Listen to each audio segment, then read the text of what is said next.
Well, hey folks, welcome to my podcast number 4. You know I love God. I love the stuff He made. And I'm here at Mayaca State Park, a few miles from my home here in Southwest Florida, which is the most alligator-infested place in all of North America. In fact, there's one right over there, so just keep an eye on him for me. Let me know if he starts coming over this way, if you don't mind, please. But anyways, I wanted to continue and teach you something very important. If you remember in my last podcast, which was number 3, I talked about the birds. Jesus said, "Behold the fowls of the air." That literally means to hold them with your eyes. Think about that. It's like be in the moment with them and hold it. Behold them. Hold them with your eyes. Be in the moment and hold them with your eyes. And why? To learn about them. Because he said they don't sow, they don't reap, yet your Father in heaven feeds them. And a lot of people are worried about their provision. And some people say, well, I'm just going to trust God, which you should. But understand that does not mean I'm not going to do anything. Behold the birds of the air. Now they start off each day, I talked about it in the last podcast, number 3, you need to understand that, declaring their territory. It's a powerful thing. I do that now every morning. Number 4, in week number 4, I'm going to talk to you about what they do next, which is a 5-step process for provision, because as you know, God typically does not throw the food into the nest. What does that mean for you and I as business people, as salespeople? What does it do? Well, there's a 5-step process. And it begins with this. After they declare their territory, after they do that, they do number 1, they begin to search. And they get on there's a beautiful bird up there flying around looking for something to eat, right? And they search. So they're being active right now, but what they look for is they look for a target-rich environment. You don't see them, a bird that eats fish, looking for a fish in a park that doesn't have any water, for example, right? They are looking for a target-rich environment. So if you're in sales, what does that mean? If you're in business, what does it mean? What it means is you look for a target-rich environment. You want to catch whales, you don't look in a creek. You want to catch moose, you don't look down in Florida. You look for where is a target-rich environment. That's the first thing you do, is they in their search, because they are proactive. And they have learned where their best chances are for success. So if you're selling to a certain type of person, a certain avatar, it could be doctors, it could be lawyers, it could be homeowners, it could be homeschoolers, whatever it is, you say, well, where do those people congregate? Where do they meet? That is my target-rich environment. That's number 1. Then number 2, what they do is, when they're over that target-rich environment, they detect. And when they're detecting, that's really referring to 2 things. They're looking to see how accessible is that target. Is it well protected? Is it right? If it's a hawk looking for some little varmint, and that thing that can just duck back in its hole real quick, they might look for something easier. Here comes the alligator. I just heard him jump in. Oh, I see. It's people on the other side, so we're okay. I wasn't sure what it meant. If he comes out this side, let me know, folks. Okay.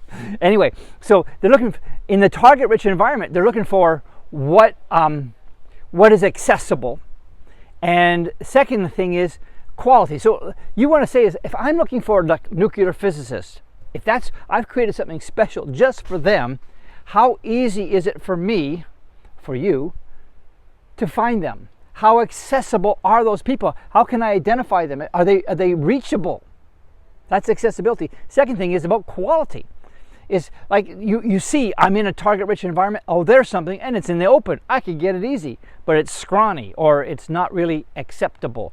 So you have to say, in my second part of this, that I'm going to be doing my due diligence every day is, number 1, where's my target-rich environment? Number 2, how accessible is the target, and how good a quality? What am I looking for in them? That is the quality section of it. But then after that, they found it, okay? Then they go to the 3rd stage, which is capture. They capture their prey. What does that translate to in sales and business? Well, we use that term all the time. It's called it's one way anyway, is a lead capture form, right? Or a lead magnet. It's where you capture the information from somebody that might be interested interested in what you have to offer. So there's a capture process. How do you bring people inside your sphere of influence? Now, we teach in our program with the Magellan Marketing System how to feed people and nurture them and develop a relationship. Give them a context and meaning for connecting with you, because ultimately you want to develop some connection. People prefer to buy from people they have some connection with. And so how do you capture them? You create something of interest, of value, and maybe you offer that to them. And so there's a capture process that we do in sales and business all the time. But what people think of is, wrongly, because I was trained this way, I know this, back in the 70s, the idea was, hey, there's somebody walking across the street, I'm going to run up to them and tackle them and present my case to them, right?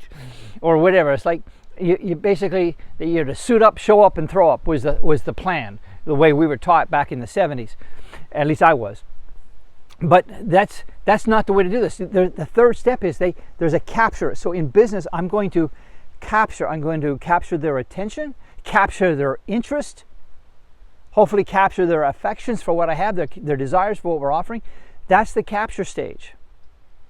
But then number four is where they handle it. This is where they clean it.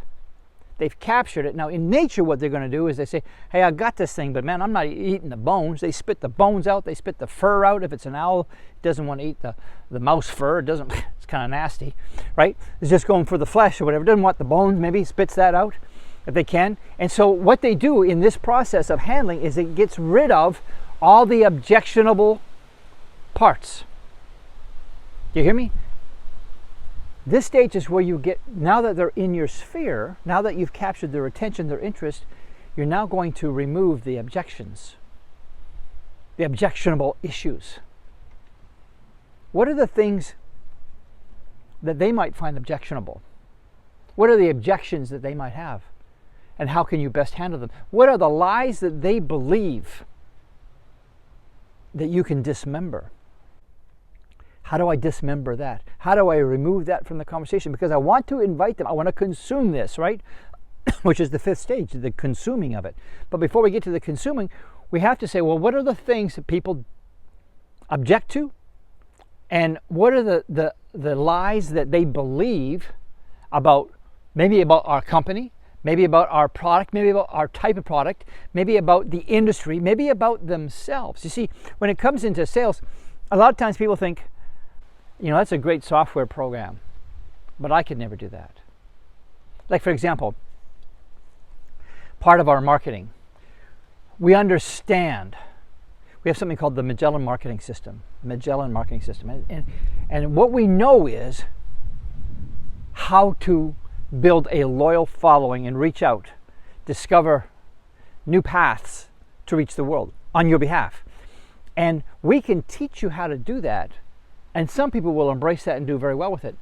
But it seems like a whole lot of people say, that looks good, that sounds good, but man, oh man, I don't think I can do that.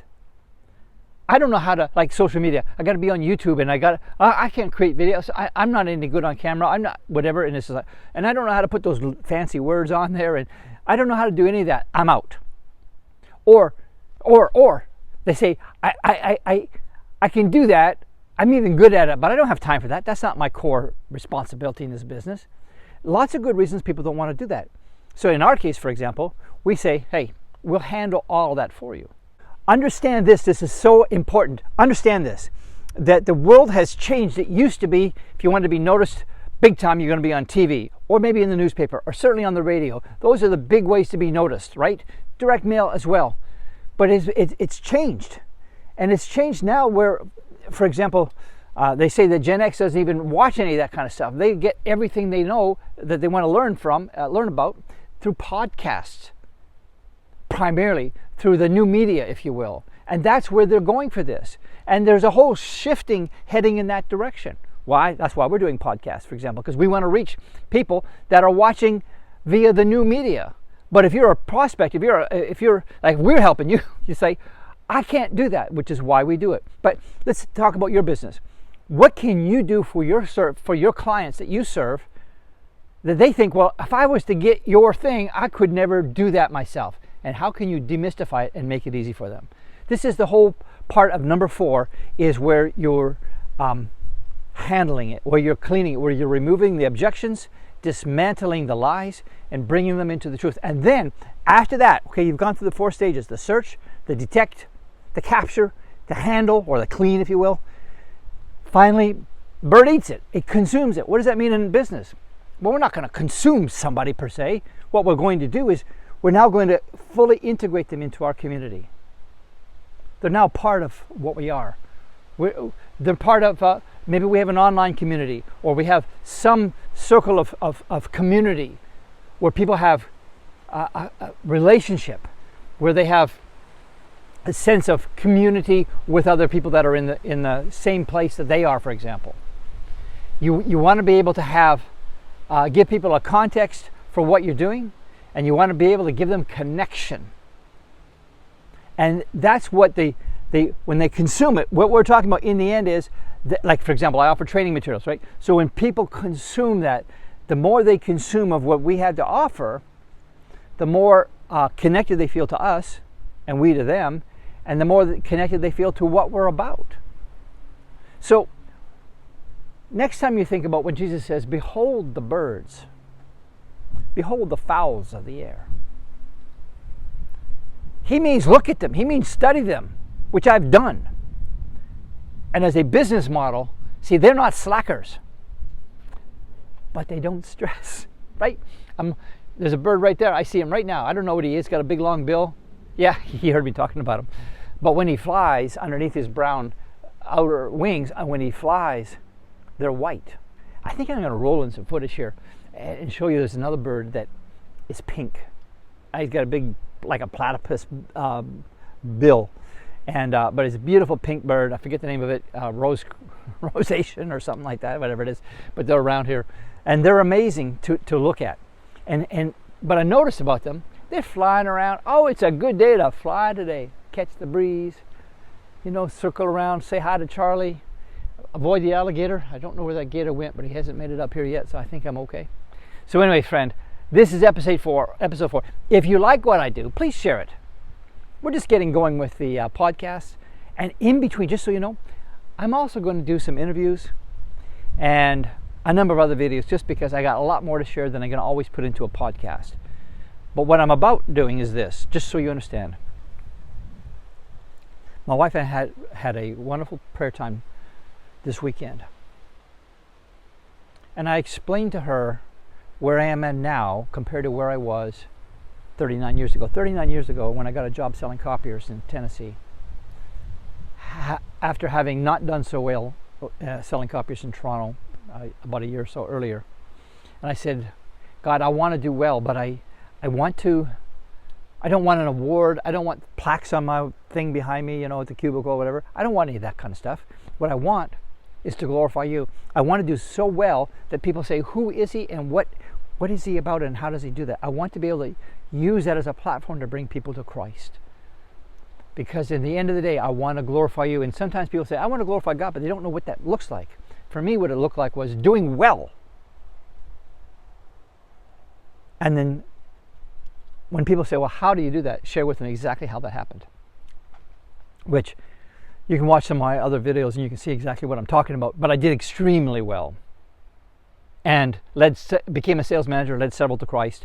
And from then I've led probably, I don't even want to guess, but many people in boardrooms, in hallways, in parking lots, in conference rooms, lots of different places. Because people say, I want what he's got. And what do you have? Well, I've got Jesus. And so now what I'm about, still in this realm, in this role, in this place, is I still want to glorify God. And I want to help you do the same. I want you to help you do so well in your business and in your career that people are going to take notice and say, how do you do that?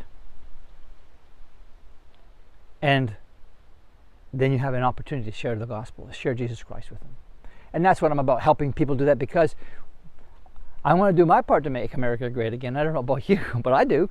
I want to help make it great. Why? I want it to be that city on a hill. I want it to be, if you will, that place that is emanating light. Not light because of national pride per se. I want it to have a light, the light that is burning. The light that people see is the light of Jesus Christ burning brightly in me.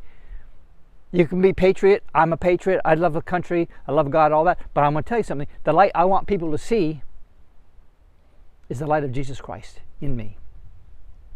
And that's what I'm about, is glorifying Him. Because anything I accomplish in this world, anything I accomplish right now, no matter what it is in this lifetime, no, I don't care how great it is, it doesn't matter, whatever it is, a year or two after I'm gone, certainly a decade, 2 decades ago, who cares? I mean, who won the Super Bowl 2 years ago, 5 years ago? Who knows? Some people do, but most people don't. Who cares? Right? What I'm after is glorifying God. I hope you'll join me on that journey, and let's do that together. And if I can help you, that'll be cool. In the meantime, share this podcast. God bless you. Over and out.